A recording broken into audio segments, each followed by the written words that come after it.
Non, je dis, moi, ce qui me fait dire ça comme ce soir, c'est que j'ai circulé un peu dans des magasins, et je voyais les gens vivre. Alors je me disais, mais puis je passe chez des gens, je discute un moment.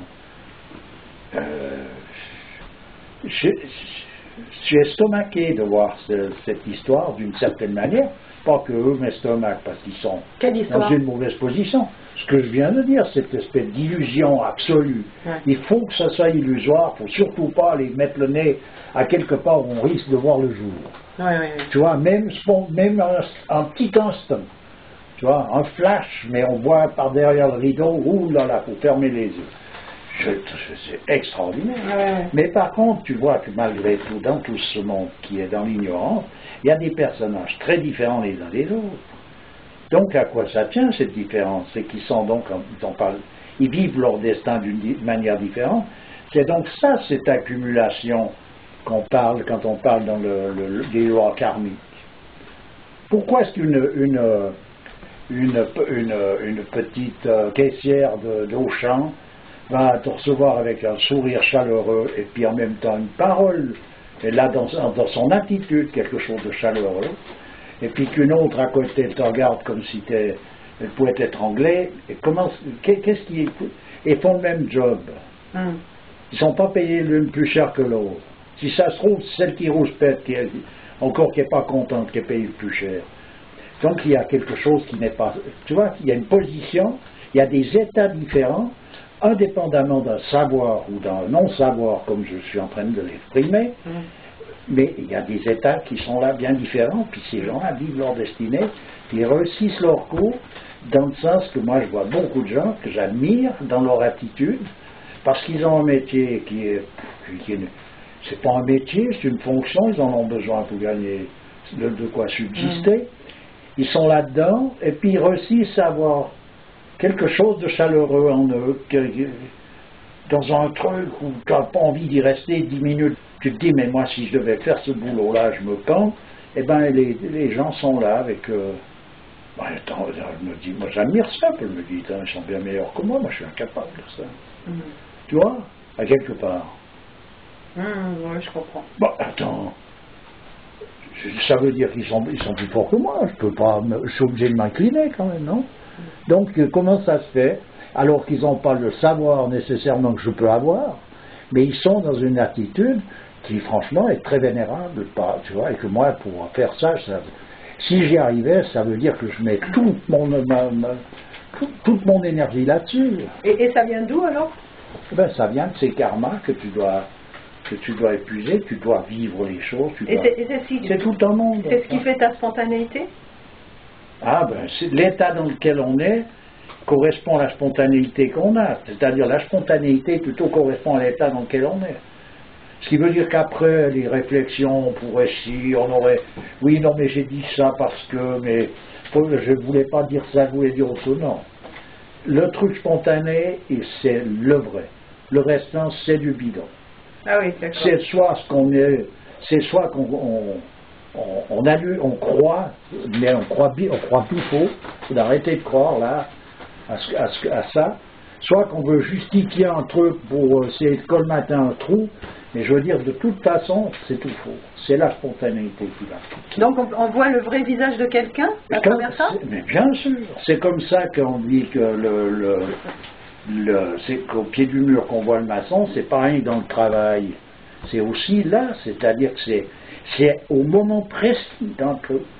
Oui, tu veux dire que je ne sais pas si je suis d'accord, enfin, ça doit être vrai, mais ça me semble bizarre parce que quelqu'un peut être, sous tension pour diverses raisons et d'un coup péter les plombs. Oui, mais ça se voit, ça se voit aussi. Et alors on va juger ce moment où il a pété les plombs. Mais qu'est-ce qu'on juge dans ce moment? Ça se voit si quelqu'un a un état de nerf qui est malade, ou quelque chose qui va pas, qui peut pas maîtriser, mais que lui-même est dans une position, c'est l'état que tu vois, à travers la spontanéité. C'est pas des jugements qu'il aurait dû, ou il n'a pas, pourquoi, et si et là, non, c'est pas des jugements de bien ou de mal, c'est l'état dans lequel il se trouve.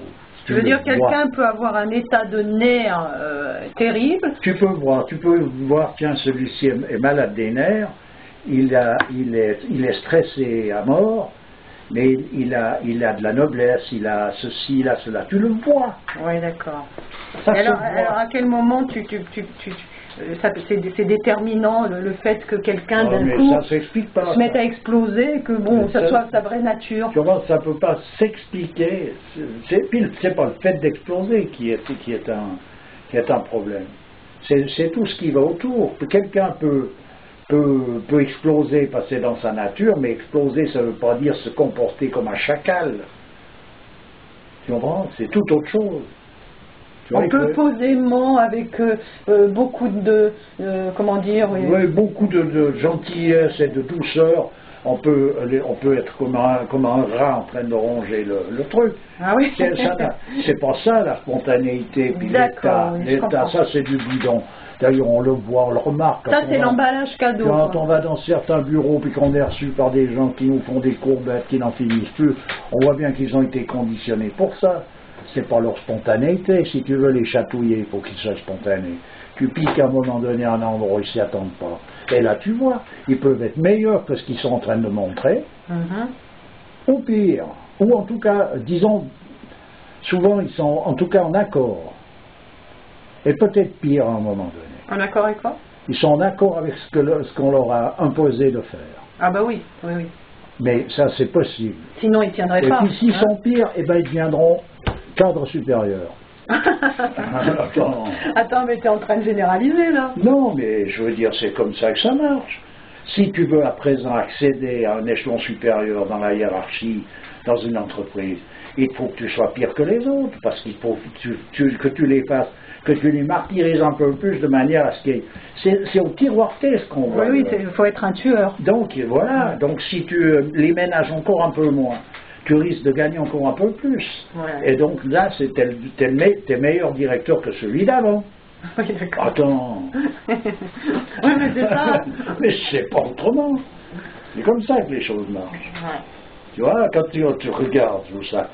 C'est pour ça que c'est dommage, comme je te dis, dans une entreprise, même qui soit énorme, les gens pourraient vivre peinard s'ils ont simplement là. Ils vivent cette galère, on est là parce qu'on ne peut pas être ailleurs, puisque c'est notre destinée, mais par contre, que tu sois au dernier étage de la place du directeur, ou bien que tu sois en train de balayer les chiottes, ça ne veut pas dire pour ça qu'on n'a pas... On doit oublier qu'on doit avoir des égards les uns les autres, qui doit passer par-dessus cette espèce de hiérarchie, alors qu'un soit responsable de si, bon, alors on va s'arranger pour que ça joue, mais ça ne veut pas dire qu'on peut vivre comme des hommes dans une fonction, dans un mouvement qui nous est plus ou moins obligatoire, mais ce qui est surtout interdit, c'est d'être dans l'illicite, donc d'être dans cette position qui est infra-humaine et même infra-animale. Voilà quelque chose d'illicite. Quand tu vois les rapports qu'il y a entre les gens, le voisinage par exemple, c'est une catastrophe. Ben oui, c'est la même histoire. Ils s'entre-déchirent la plupart des gens. C'est ça, c'est la même histoire, alors qu'en réalité, tu écartes le voile, et ça ne veut pas dire que tu as une affinité avec tout un chacun. Il y a des gens avec qui on a plaisir peut-être à discuter ou à manger quelque chose, d'autres où ça ne va pas. On n'est pas tous faits pour être obligés d'être collés l'un à côté de l'autre à 20 cm. On appelle des atomes crochus. Voilà, il est exprimé dans le monde traditionnel que le tort de l'homme, c'est de vouloir réunir ce que Dieu même a séparé. Attends, oui, si ça ne va pas, ça ne va pas. Voilà. Si ça passe pas, ça passe pas. Ça sert à rien. Et c'est pas pour ça qu'il faut absolument se bouffer le foie, quoi. Il y a une place, quoi. Il y a de la place pour tout le monde. Et même qu'on prétend qu'on est trop nombreux, Dieu ne fait pas les choses de façon à ce qu'il n'y ait pas la place pour tout le monde.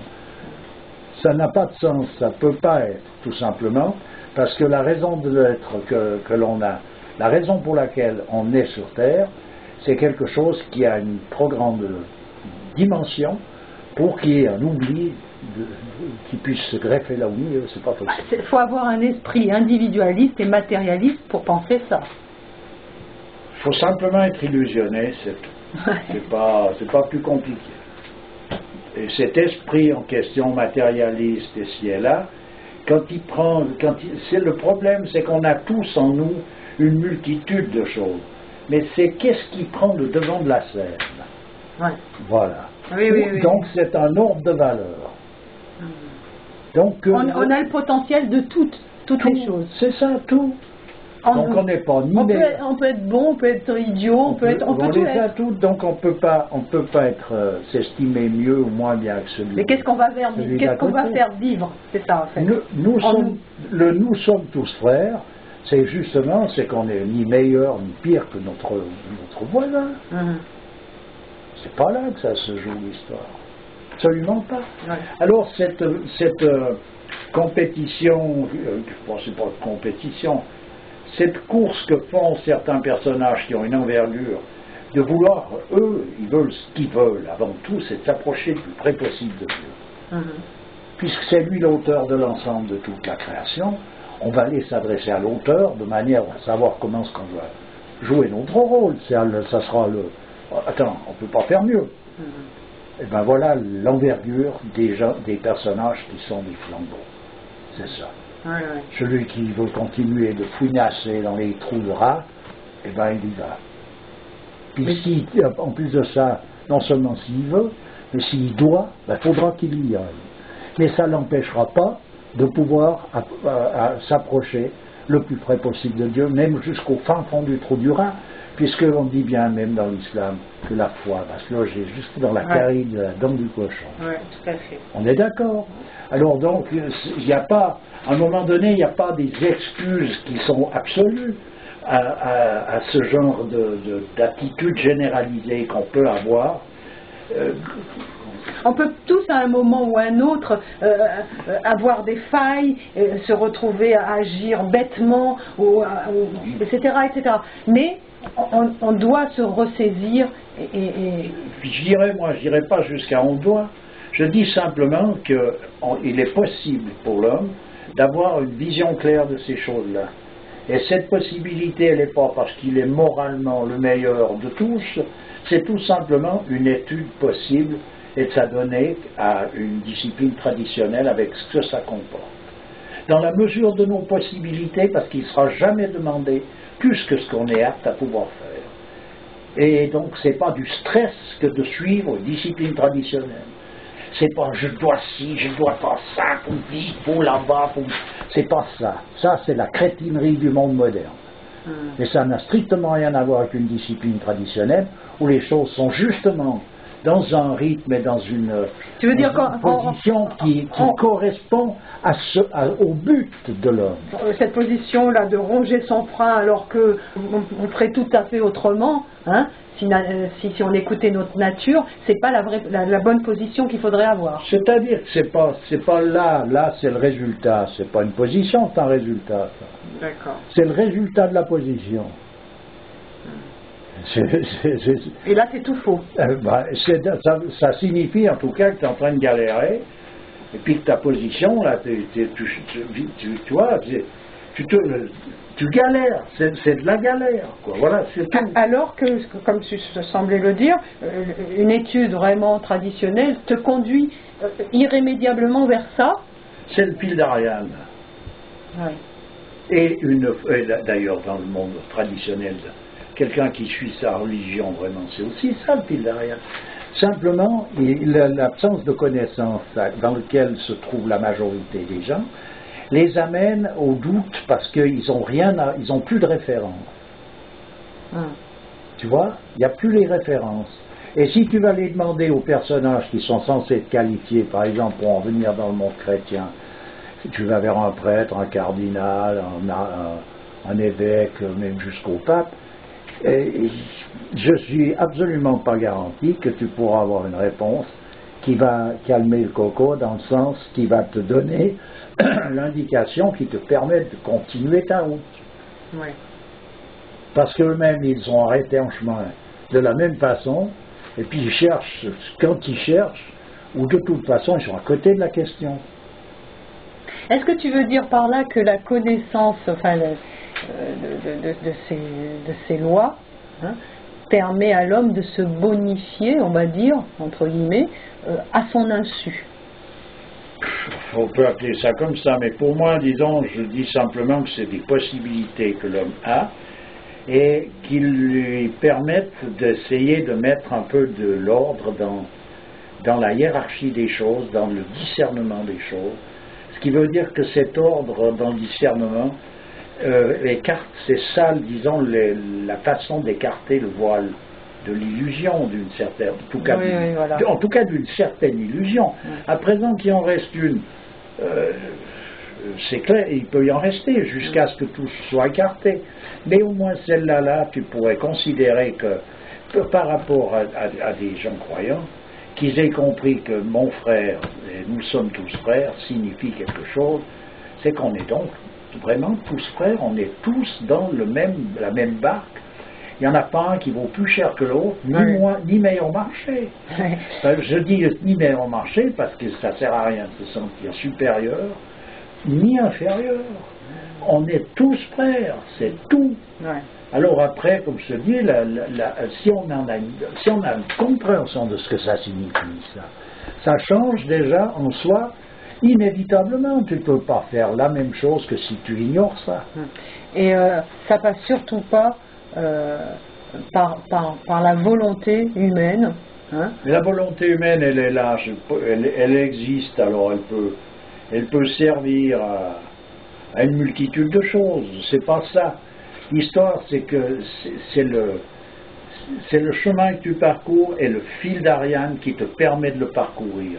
Et ça, c'est un mouvement ce fil d'Ariane, il est offert par une tradition. À partir du moment où tu suis une discipline, tu suis la religion, tout simplement. Et tu la suis simplement comme elle est demandée d'être suivie. Voilà. Donc tu ne peux pas comprendre le reste t'échappe. Toi, c'est marqué comme ça, et c'est à telle heure, et on fait comme ça, et bien fais-le, ça sera suffisant. Parce que toutes ces choses-là, tous ces rituels te mettent dans un état vibratoire. Oui, à présent tu peux très bien, ça ne change rien au niveau de la galère. Quelqu'un galère, il galère. Il n'est simplement pas pris par la galère, emporté par la galère. Il reste, tu es dans un naufrage. Ton bateau est en train de sombrer, tu es dans le naufrage. Tu es au centre de tout ça. Tu vas devoir sombrer avec, parce que il n'y a pas d'autre solution. Tu le vois. Tu le sais, tu le vois, et tu pries de manière à ce qu'il puisse te permettre de ne pas trop lui déplaire dans cette position-là.